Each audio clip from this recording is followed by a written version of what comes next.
అందరికీ నమస్కారం. Economy basics 16th module velocity of money అంటే ఏమిటి, అలాగే డిమాండ్ ఫర్ మనీ ఎన్ని రకాలుగా ఉంటుంది, ట్రాన్సాక్షనల్ డిమాండ్ అలాగే స్పెక్యులేటివ్ డిమాండ్, ఈ రెండింటి మధ్య డిఫరెన్స్ ఏమిటి, liquid asset, illiquid asset, liquidity preference, ఈ మూడు పదాల అర్థాలు ఏమిటి, అలాగే కాయిన్స్ గురించి, కరెన్సీ నోట్స్ గురించి కొన్ని ముఖ్యమైన విషయాలు చెప్తాను.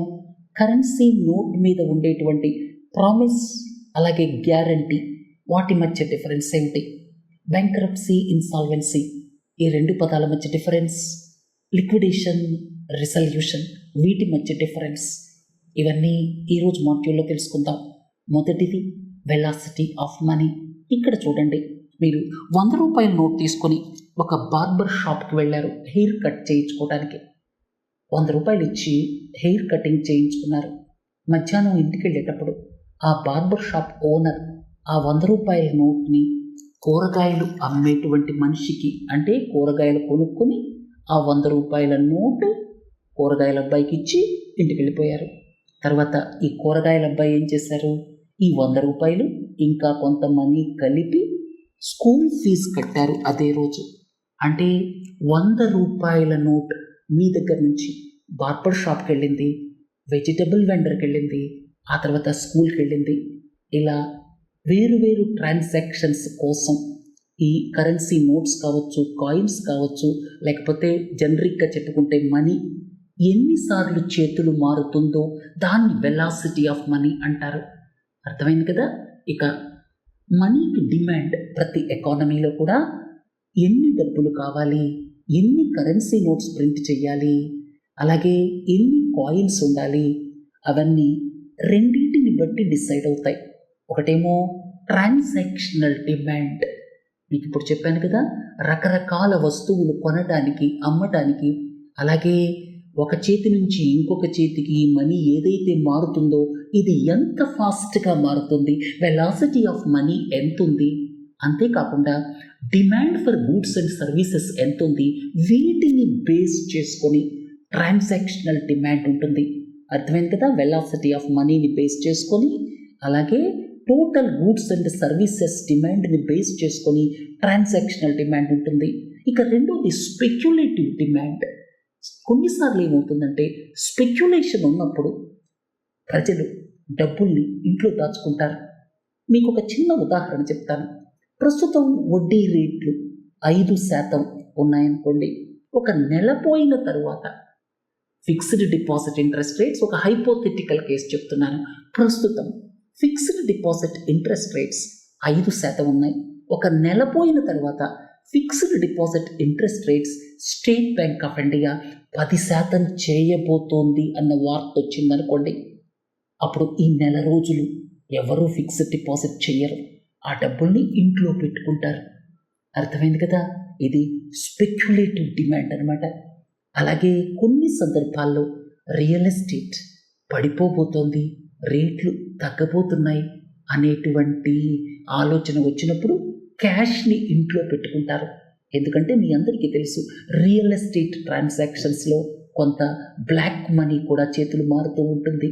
సో ఇట్లా రకరకాలుగా ట్రాన్సాక్షనల్ డిమాండ్తో పాటుగా స్పెక్యులేటివ్ డిమాండ్ కూడా ఉంటుందన్నమాట. సో కరెన్సీ ఒక ఎకానమీకి ఎంత కావాలి అనేటువంటిది డిసైడ్ చేసేది ట్రాన్సాక్షనల్ డిమాండ్, అలాగే స్పెక్యులేటివ్ డిమాండ్ కూడా. స్పెక్యులేటివ్ డిమాండ్ ఎక్కువైనప్పుడు ఒక్కొక్కసారి కరెన్సీ యొక్క అవసరం ఎక్కువైపోతుంది. ఆ సందర్భాల్లో ప్రిడిక్ట్ చేయడం కూడా కష్టమైపోతుందన్నమాట. ట్రాన్సాక్షనల్ డిమాండ్ని నార్మల్గా ప్రభుత్వాలు ప్రిడిక్ట్ చేయొచ్చు, స్పెక్యులేటివ్ డిమాండ్ని ప్రిడిక్ట్ చేయడం కష్టం. సరే, ఇప్పుడు కాయిన్స్ గురించి అలాగే కరెన్సీ నోట్స్ గురించి కొన్ని ముఖ్యమైన విషయాలు చెప్తాను. ఇక్కడ చూడండి, అన్ని కాయిన్స్ అలాగే రూపాయి నోట్లు గుర్తుపెట్టుకోండి, అన్ని కాయిన్స్తో పాటుగా రూపాయి నోట్లు, ఇవన్నీ కూడా ఇండియన్ కాయినేజ్ యాక్ట్ 2011 ప్రకారం ఇండియన్ కాయినేజ్ యాక్ట్ గవర్న్ చేస్తుందన్నమాట. ఇంకోటి ఏంటంటే 25 పైసే కాయిన్ ఇప్పుడు లీగల్ టెండర్ కాదు. 25 పైసే కాయిన్ అది డిమానిటైజ్ అయింది 2011లో. సో ఇప్పుడు మినిమం డినామినేషన్ కాయిన్కి 50 పైసే. ఈ విషయం గుర్తుపెట్టుకోండి. తర్వాత కాయినేజ్ యాక్ట్ ప్రకారం సెంట్రల్ గవర్నమెంట్ 1000 రూపాయల దాకా కాయిన్స్ ప్రింట్ చేయొచ్చు. 1000 రూపాయల కాయిన్ని కూడా కేంద్ర ప్రభుత్వం తలచుకుంటే ప్రింట్ చేయొచ్చు. ఇంకోటి ఏంటి, రూపాయి 1 ఏదైతే ఉందో ఆ నోట్ కూడా కాయినేజ్ యాక్ట్ కిందకు వస్తుంది. కాబట్టి ఇక్కడ మీరు ఫైనాన్స్ సెక్రటరీ సిగ్నేచర్ ఉంటుంది. గవర్నర్ ఆఫ్ ఆర్బీఐ కాకుండా ఫైనాన్స్ సెక్రటరీ సిగ్నేచర్ ఉంటుంది రూపాయి నోట్ మీద. కారణం ఏంటంటే రూపాయి నోట్లు ఈ ఇండియన్ కాయినేజ్ యాక్ట్ కిందకు వస్తాయన్నమాట. తర్వాత ఈ కాయిన్స్ నార్మల్గా మింట్ అయ్యేది హైదరాబాద్, ముంబై, నోయిడా, కోల్కతా. అలాగే దేశవ్యాప్తంగా దాదాపు 4000 స్మాల్ కాయిన్ డిపోస్ ఉన్నాయి. సరే, కాయిన్స్ గురించి నేర్చుకున్న తర్వాత కరెన్సీ నోట్స్. ఇంతకుముందే చెప్పాను, రూపాయి 1 కాయిన్ ఏదైతే ఉందో అది కాయినేజ్ యాక్ట్ కింద వస్తుంది. రూపాయి నోట్, కాయిన్ కాదు, కాయిన్తో పాటుగా నోట్ కూడా. నోట్స్ విషయానికి వచ్చేసరికి ఒక్క రూపాయి నోట్ మాత్రమే ఇండియన్ కాయినేజ్ యాక్ట్ కిందకు వస్తుంది. అందుకే దీని మీద ఫైనాన్స్ సెక్రటరీ సిగ్నేచర్ ఉంటుంది. తర్వాత కరెన్సీ నోట్స్, వీటిని ఆర్బీఐ యాక్ట్ పరిధిలోకి తీసుకొచ్చారు. అంటే కరెన్సీ నోట్స్ ఇష్యూ అంతా కూడా ఆర్బీఐ యాక్ట్ పరిధిలో ఉంటుంది. తర్వాత ఈ యాక్ట్ ప్రకారం 10,000 రూపాయల డినామినేషన్ దాకా కూడా కరెన్సీ నోట్స్ ప్రింట్ చేయొచ్చు. ఇందాక చెప్పుకున్నాం కదా, 1000 రూపాయల దాకా కూడా కాయిన్స్ మింట్ చేయొచ్చు. 10,000 రూపాయల దాకా కూడా డినామినేషన్ వాల్యూ తోటి కరెన్సీ నోట్స్ ప్రింట్ చేయొచ్చు. తర్వాత ఈ కరెన్సీ నోట్స్ ప్రింట్ చేయడానికి 2 ప్రింటింగ్ ప్రెసెస్ ఆర్బీఐ ఆధ్వర్యంలో ఉన్నాయి. ఇక్కడ Bharatiya note Mudran private limited, Bharatiya reserve bank note Mudran private limited. ఇది 100% ఆర్బీఐ ఓన్డ్ సబ్సిడరీ అనమాట. దీనికి 2 ప్రింటింగ్ ప్రెసెస్ ఉన్నాయి. ఒకటేమో మైసూర్లో ఉంది కర్ణాటకలో, ఇంకోటేమో సల్బోనీలో ఉంది వెస్ట్ బెంగాల్లో. అంతేకాకుండా central government ministry of finance పరిధిలో ఉన్నటువంటి government security printing and minting corporation ఈ కాయిన్స్ యొక్క మింటింగ్ అంతా ఇదే చూస్తూ ఉంటుంది. ఎందుకంటే కాయిన్స్ అనేటువంటిది కేంద్ర ప్రభుత్వ పరిధిలోకి వచ్చేటువంటిది. ఇక కరెన్సీ అనేటువంటిది ఆర్బీఐ పరిధిలోకి వచ్చేది. ఎందుకంటే ఆర్బీఐ యాక్ట్ ప్రకారం ఈ కరెన్సీ నోట్స్ అనేది ప్రింట్ చేయడం జరుగుతుంది. ఇక్కడ 2 printing presses wholly owned subsidiary of RBI కింద ఉన్నాయి, సల్బోని అలాగే మైసూర్. ఇక 2 ప్రింటింగ్ ప్రెసెస్ అవి printing and minting corporation of India limited కింద ఉన్నాయి. ఇవి దేవాస్ మధ్యప్రదేశ్ అలాగే నాసిక్ మహారాష్ట్ర. ఇక్కడ నోట్సే కాకుండా గవర్నమెంట్ డాక్యుమెంట్స్ కూడా ప్రింట్ అవుతాయి అన్నమాట. అర్థమైంది కదా. కరెన్సీ చెస్ట్స్ దాదాపు 4,000 దాకా ఉన్నాయి. ఇదంతా కూడా ఆర్బీఐ కరెన్సీ మేనేజ్మెంట్ సిస్టమ్ కిందకు వస్తాయన్నమాట. ఆన్ బిహాఫ్ ఆఫ్ ఆర్బీఐ ఈ బ్యాంక్స్ ఏవైతే ఉన్నాయో కమర్షియల్ బ్యాంక్స్ అవి ఈ కరెన్సీ చెస్ట్ని మేనేజ్ చేస్తూ ఉంటాయి. వీటిలో దాదాపు 40 నుంచి 50% దాకా state Bank of India manage చేస్తుంది. సరే, కరెన్సీ నోట్స్ గురించి కాయిన్స్ గురించి తెలుసుకున్న తర్వాత కరెన్సీ నోట్స్ని మీరు గమనిస్తే 100 రూపాయల నోట్ తీసుకోండి. ఇక్కడ దీని మీద guaranteed by the central government అని ఉంటుంది. అంటే ఈ 100 రూపాయల నోట్కి గ్యారంటీ సెంట్రల్ గవర్నమెంట్ ఇస్తుంది. ఇక ప్రామిస్ ఎవరు చేస్తారు? ఆర్బీఐ గవర్నర్ ప్రామిస్ చేస్తారు. ఆర్బీఐ గవర్నర్ ఏమని ప్రామిస్ చేస్తారు? To the bearer of the note. ఇవన్నీ కూడా బేరర్ ఇన్స్ట్రుమెంట్స్ కదా, జస్ట్ లైక్ ఎలక్టోరల్ బాండ్స్ లాగా. బేరర్ ఇన్స్ట్రుమెంట్స్ అంటే ఎవరి జేబులో ఉంటే వాళ్ళదే. అందుకే దొంగలు వచ్చినప్పుడు చెక్కులు, డ్రాఫ్ట్లు అవి పట్టుకెళ్ళరు. ఎప్పుడైనా ఎవరైనా దొంగతనం చేసేటప్పుడు ఇంట్లో ఏవైనా డాక్యుమెంట్స్ ఉన్నా, చెక్కులున్నా, చెక్ బుక్ మీద అందరు సంతకాలు పెట్టున్నా అవి పట్టుకెళ్ళరు. ఎందుకంటే మీరు ఆ బ్యాంక్కి చెప్పి బ్లాక్ చేయించవచ్చు. కానీ కరెన్సీ నోట్సే పట్టుకెళ్తారు. ఎందుకని? ఇవి బేరర్ ఇన్స్ట్రుమెంట్స్. బేరర్ ఇన్స్ట్రుమెంట్స్ అంటే ఎనానిమస్ ఇన్స్ట్రుమెంట్స్ అనమాట. 100 రూపాయల నోటు మీ దగ్గర ఉంటే మీది, నా దగ్గర ఉంటే నాది. అర్థమైంది కదా. సో ఇక్కడ ఈ ప్రామిస్ ఎవరు చేస్తారు? ఆర్బీఐ గవర్నర్ చేస్తారు. ఏమని ఉంటుంది? I promise to pay the bearer, bearer అంటే ఎవరి దగ్గర ఉంటే వాళ్ళకి, ద సమ్ ఆఫ్ 100 రూపీస్. అంటే దీని అర్థం ఏంటంటే 100 రూపాయల విలువైనటువంటి పర్చేసింగ్ పవర్ ఈ నోట్ ద్వారా వస్తుంది అని అర్థం అనమాట. మీరు ఈ నోట్ తీసుకెళ్ళి మార్కెట్కి వెళితే 2 కిలోల పంచదార కొనుక్కోవచ్చు. అది మార్కెట్ రేటుని బట్టి ఆధారపడి ఉంటుంది. కానీ ఇక్కడ ఆర్బీఐ గవర్నర్ ఏం గ్యారంటీ ఇస్తున్నారంటే పర్చేసింగ్ పవర్, 100 రూపాయల పర్చేసింగ్ పవర్ని ఆర్బీఐ గ్యారంటీగా ఇస్తుందన్నమాట. ఇక పర్పస్ ఆఫ్ మనీ మీరు చూస్తే 3 రకాలుగా ఉపయోగపడుతుంది. ఒకటేంటి, మీడియం ఆఫ్ ఎక్స్చేంజ్. మీరు 50 రూపాయల నోట్ తీసుకెళ్ళి 1 కిలోగ్రామ్ చక్కెర తెచ్చుకోవచ్చు. అలాగే యూనిట్ ఆఫ్ అకౌంట్ అంటే యూనిట్ రూపాయి, 2 రూపాయలు, 5 రూపాయలు, 10 రూపాయలు. దాన్ని వినగానే మీకు దాని యొక్క విలువ తెలిసిపోతుంది. అర్థమైంది కదా. తర్వాత స్టోర్ ఆఫ్ వాల్యూ, దాచిపెట్టుకోవటానికి. సో ఇక్కడ మీరు 500 రూపాయల కట్టలు 2 దాచిపెట్టుకున్నారనుకోండి, 1,00,000 రూపాయలు దాచిపెట్టుకున్నట్టే. 1,00,000 రూపాయలు దాచిపెట్టుకుంటే మీకు మీ ఇంట్లో 1,00,000 రూపాయలకు సంబంధించిన పర్చేసింగ్ పవర్ మీ ఇంట్లో ఉన్నట్టు అనమాట. అర్థమైంది కదా. సో 3 రకాలుగా ఈ మనీ ఉపయోగపడుతుంది. తర్వాత ఎంత మనీ కావాలి అనేటువంటిది మీకు ఇంతకుముందే చెప్పడం జరిగింది. ఇక్కడ ట్రాన్సాక్షనల్ డిమాండ్ ఉంటుంది ఎకానమీలో, స్పెక్యులేటివ్ డిమాండ్ కూడా ఉంటుందన్నమాట. తర్వాత లిక్విడిటీ, మాటిమాటికి మనం లిక్విడ్ అసెట్స్, ఇల్లిక్విడ్ అసెట్స్ అని మాట్లాడుకుంటూ ఉంటాం. ఏ కుటుంబాన్నైనా తీసుకోండి, లిక్విడ్ అసెట్స్ ఉండాలి, ఇల్లిక్విడ్ అసెట్స్ ఉండాలి. ఇల్లిక్విడ్ అసెట్స్ అంటే ఫర్ ఎగ్జాంపుల్ చూడండి, బిల్డింగ్స్ ఉన్నాయనుకోండి, ఇల్లు అమ్మాలంటే అమ్మచ్చు, అది కూడా లిక్విడ్ అవ్వచ్చు, కానీ అంత తేలిక కాదు. మీరు బంగారం అనుకోండి, ఇట్లా పట్టుకెళ్ళిపోతే అట్లా కొనేస్తారు, 5 నిమిషాల్లో మీరు క్యాష్ చేసుకోవచ్చు. బ్యాంక్లో మీకు డబ్బులు దాచుకున్నారనుకోండి, మీరు సేవింగ్స్ అకౌంట్లో డబ్బులు దాచుకున్నారనుకోండి, వెంటనే తీసేసుకోవచ్చు. ఇంట్లో క్యాష్ ఉందనుకోండి, మీరు దేనికైనా వాడుకోవచ్చు. ఇవన్నీ కూడా లిక్విడ్ అసెట్స్. వీటిల్లో హైలీ లిక్విడ్ అసెట్స్ అంటే బ్యాంక్ సేవింగ్స్ డిపాజిట్ అకౌంట్, అలాగే మీ ఇంట్లో ఉన్న డబ్బులు. మీ ఇంట్లో మీ చేతిలో ఉన్న డబ్బులు అన్నిటికంటే లిక్విడ్ అసెట్ అనమాట. ఇక అదర్ లిక్విడ్ అసెట్స్లోకి వస్తే గోల్డ్ కాయిన్స్ కావచ్చు, తర్వాత గోల్డ్ అసెట్స్. గోల్డ్ కాయిన్స్ అయితే మీకు కంప్లీట్గా వాల్యూ పోకుండా మీకు డబ్బులు వస్తాయి.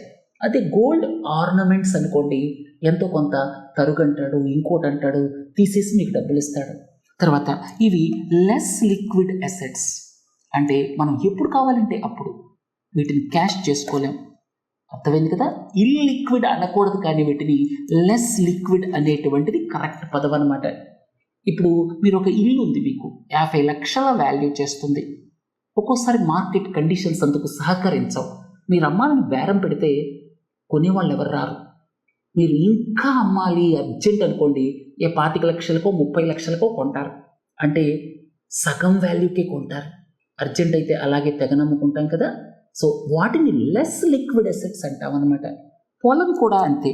ఒక్కోసారి ఎకరం 20 లక్షలు అమ్మొచ్చు, కొనేవాళ్ళు రాకపోతే అప్పులు ఉన్నాయనుకోండి, ఏం చేస్తారు, 10 లక్షలకో 12 లక్షలకో అమ్మేస్తారు. సో ఇలాంటివన్నీ లెస్ లిక్విడ్ అసెట్స్ అన్నమాట.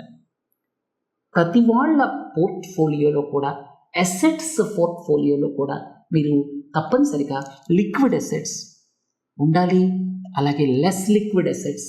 ఇవన్నీ కూడా నార్మల్గా లాంగ్ టర్మ్ అసెట్స్ అన్నమాట. అవి ఎప్పుడు కావాలంటే అప్పుడు మీరు మార్చుకోవటం కుదరదన్నమాట. అర్థమైంది కదా. తర్వాత లిక్విడిటీ ప్రిఫరెన్స్. లిక్విడిటీ ప్రిఫరెన్స్ అంటే కొన్ని సందర్భాలలో క్యాష్ రూపంలో పెట్టుకోవటానికి ప్రిఫరెన్స్ ఇస్తారు. కొన్ని సందర్భాలలో క్యాష్ రూపంలో పెట్టుకోవడానికి, క్యాష్ని ఎక్కువ హోల్డ్ చేయడానికి ప్రజలు ప్రిఫర్ చేస్తారు. ఒక ఉదాహరణ మీకు ఇంతకు ముందే చెప్పాను. ప్రస్తుతం state Bank of India fixed deposit interest rates 5% అనుకోండి. రేపు బడ్జెట్ రాబోతోంది, బడ్జెట్లో 8% చేస్తారు అన్నటువంటి ఊహాగానాలు వస్తే బ్యాంకులకు తీసుకెళ్ళి ఫిక్స్డ్ డిపాజిట్ చెయ్యరన్నమాట. దగ్గరే పెట్టుకుంటారు. ఒక నెల చూద్దాంలే అని పెట్టుకుంటారు. ఎందుకంటే ఈ నెల ఆగితే ఫిక్స్డ్ డిపాజిట్ చేస్తే 8% వస్తుంది కదా. అందుకని కొన్ని ప్రత్యేక సందర్భాలలో లిక్విడిటీ ప్రిఫరెన్స్ పెరుగుతుంది. నార్మల్గా ప్రతి ఒక్కళ్ళు కొంత క్యాష్ ఇంట్లో పెట్టుకుంటారు నిత్యావసర అవసరాలకి. ఏవైతే ప్రతిరోజు వారి అవసరాలు ఉంటాయో వాటి కోసం కొంత క్యాష్ని పెట్టుకుంటారు.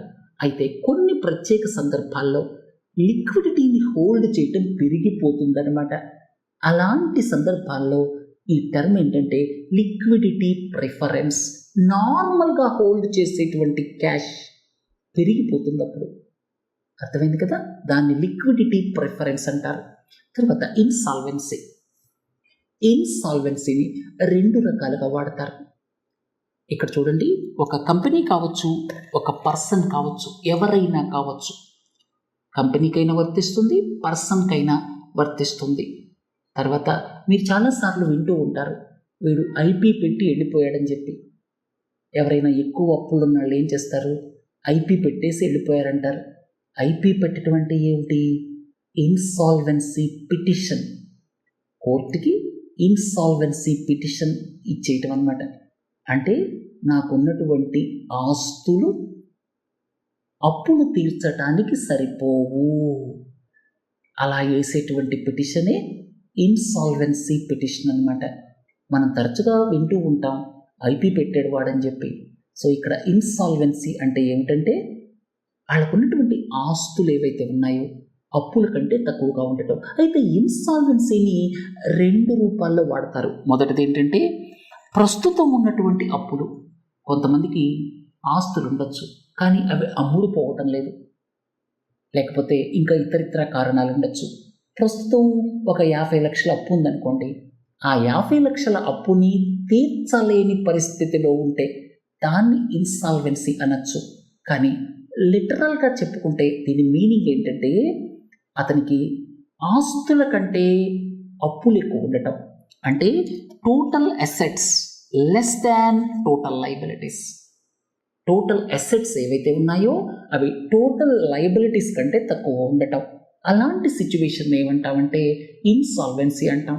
ఇక ఇన్సాల్వెన్సీకి బ్యాంక్రప్ట్సీకి మధ్య తేడా ఏమిటి?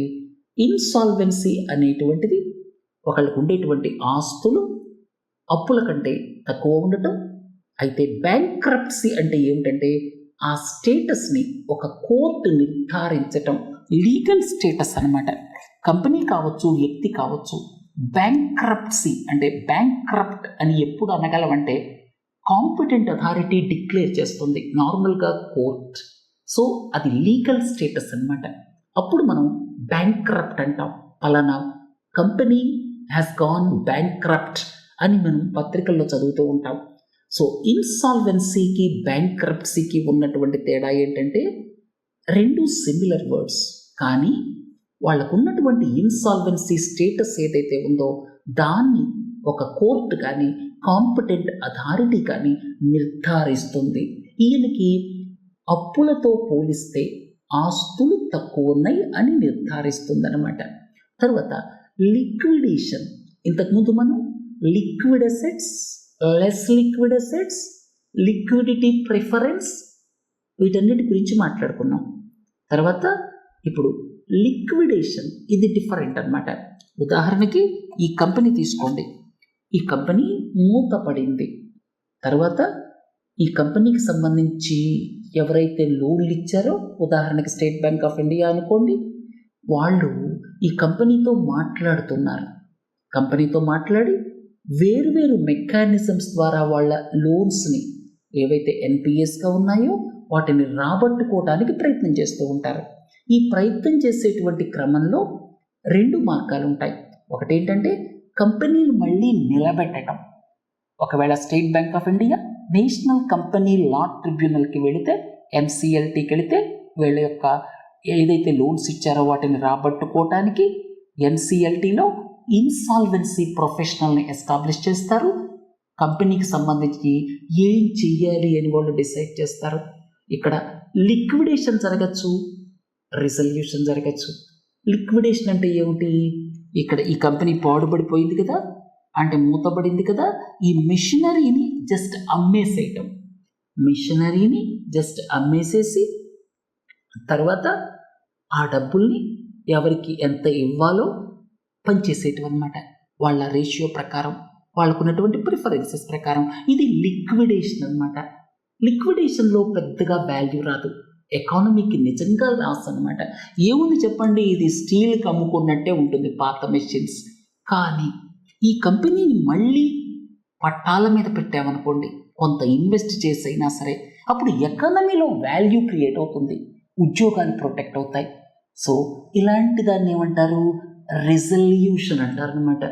ఏదైనా ఒక కంపెనీ వాళ్ళకున్నటువంటి అప్పుల్ని తీర్చలేని పరిస్థితిలో ఉంటే మెకానిజమ్స్ ద్వారా వాటిని రిజాల్వ్ చేసేటప్పుడు 2 మెకానిజమ్స్ ఉన్నాయి. వాళ్ళు తీసుకునేటువంటి డెసిషన్, ఒకటేమో లిక్విడేషన్, ఆస్తులన్నీ అమ్మేసి కట్టేయటం. ఎంత వస్తే అంత తీసుకుంటారు, హెయిర్ కట్ కూడా ఎక్కువే ఉండొచ్చు. రెండోది ఏంటి, రిజల్యూషన్ అనమాట. మళ్ళా ఆ కంపెనీని పట్టాల మీదకి ఎక్కించటం. అర్థమైంది కదా, ఇది డిఫరెన్స్ లిక్విడేషన్కి రిజల్యూషన్కి. ఇన్సాల్వెన్సీ అండ్ బ్యాంక్రప్సీ కోడ్ మీ అందరికీ తెలుసు. ఎన్సిఎల్టీ మెకానిజం ద్వారా బ్యాడ్ లోన్స్ రిజాల్వ్ చేయడానికి ఉన్నటువంటి ఇన్సాల్వెన్సీ అండ్ బ్యాంక్రప్సీ కోడ్ యొక్క ముఖ్య ఉద్దేశం రిజల్యూషన్ అనమాట. కానీ అన్ఫార్చునేట్లీ ఎక్కువ కేసెస్ లిక్విడేషన్ వైపే వెళుతున్నాయి. లిక్విడేషన్ వైపు వెళితే ఎక్కువ వాల్యూ క్రియేట్ అవ్వదు. తెగనమ్మేసేయటం, వాటినన్నిటిని అమ్మేసేసి తీర్చేయటం అనమాట. ఎకానమీలో వాల్యూ క్రియేట్ అవ్వాలంటే రెజల్యూషనే రావాలి. మళ్ళీ ఈ కంపెనీ పూర్వ వైభవానికి రావాలి అంటే రెజల్యూషన్ జరగాలి, లిక్విడేషన్ కాదు. అర్థమైంది కదా. సో ఈరోజు ఎకానమీ బేసిక్స్ 16వ మాడ్యూల్ని ఇక్కడతో ముగిద్దాం. సోమవారం, మంగళవారం, బుధవారం కరెంట్ అఫైర్స్ కోసం చూస్తూ ఉండండి. గురు, శుక్రవారాల్లో ఎకానమీ బేసిక్స్ కోసం చూస్తూ ఉండండి. నమస్తే.